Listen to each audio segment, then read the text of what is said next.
See, Congress party has taken a very serious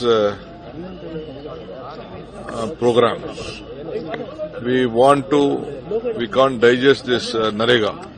I am telling you, even the BJP government in any part of the state, they can't do work on this Narega, whichever program they have done. Whatever the new program of this guarantee they have given, they can't work. This is impossible. There is a lot of difference in it. Because here in the panchayats had the power to take up the work. Now they are telling Delhi will decide. And 40% of the revenue no state can afford. If any decision has to be taken, they should have taken the confidence of the states. Without taking the confidence of the states, they have done this program. It is not, we can't agree. We will go to the court.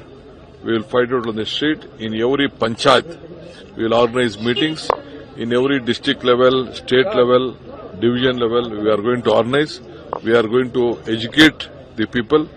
And we see it is a big failure.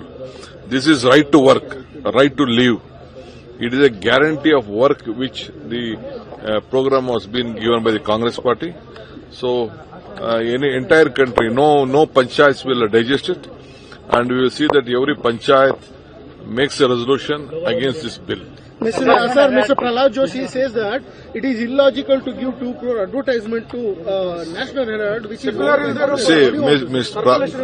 Prahlad Joshi doesn't know the history of National Herald. It is a newspaper which has come with the history of the country. It is a party, it is a Herald paper which has been a part of bringing freedom to this country. So Prahlad Joshi, at any point of time, or his party doesn't believe in democracy, or they have not fought for freedom. It is the Congress party has fought for freedom, and in those days, Panditji started this great newspaper, and is a big history in this.